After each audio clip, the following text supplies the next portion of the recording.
আসসালামু আলাইকুম ওরহমতুল্লাহি ওবারাকাতুহু। আমি খন্দকার ইয়াসিন ইসলাম নিবিড় পড়াশোনা করছি Anwar Khan modern medical college, Dhanmondi, third ইয়ারে।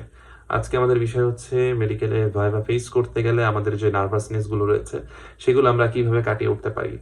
নাম্বার ওয়ান, আমার কাছে যে জিনিসটা মনে হয়েছে সবচেয়ে কমন, সবাই এই জিনিসটা করে যে ভাইভা ফেস করতে গেলে অনেক বেশি নার্ভাসনেস। আমার নিজেরও হয়, এখনো হয়, প্রত্যেকেরই হয়। মেডিকেলে হয়তো বা হাতে গোনা কয়েক জন স্টুডেন্টকে পাওয়া যাবে যে নার্ভাসনেস খুব কম কাজ করে, বাট বেশিরভাগেরই কিন্তু নার্ভাসনেসটা কাজ করে থাকে। তো সর্বপ্রথম আমি যে টিপসটা সবার কাছে রিকোয়েস্ট করব, সবাই জিনিসটা মানবে বা মানতে হবে তাকে, সেই জিনিসটা হচ্ছে যে যে ধর্মের রয়েছে সেই ধর্মের প্রার্থনা বেশি বেশি করতে হবে। সেই ধর্মের প্রার্থনাটা কিরকম কি, যে আমার যে স্রষ্টা রয়েছে বা আমার যে গড বা আল্লাহ বা ঈশ্বর সৃষ্টিকর্তা যাই না বলি, তার উপরে বা তার সাথে আমার অ্যাটাচমেন্টটা অনেক বেশি বাড়াতে হবে। বিভিন্ন ধরনের যে আমাদের বিভিন্ন ধরনের দোয়া রয়েছে, বা আমি যেহেতু ইসলাম ধর্মে সেহেতু ইসলাম ধর্ম অনুসারে কথা বলছি।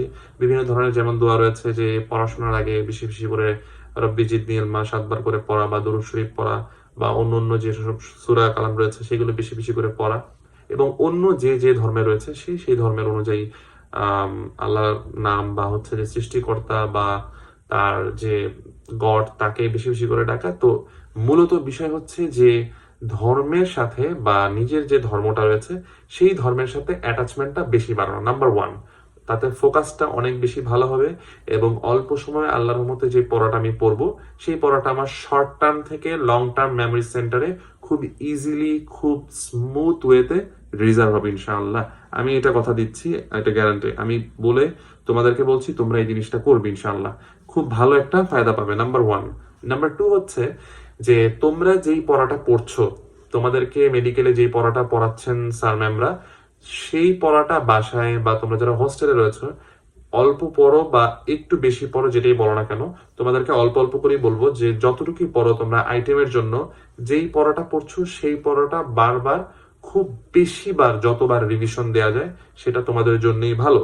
এতে করে কি হবে যে ভাইবার সময় শর্ট মানে তোমাদের যে একটা নার্ভাসনেস কাজ করে সেই নার্ভাসনেসটা কাজ করবে না।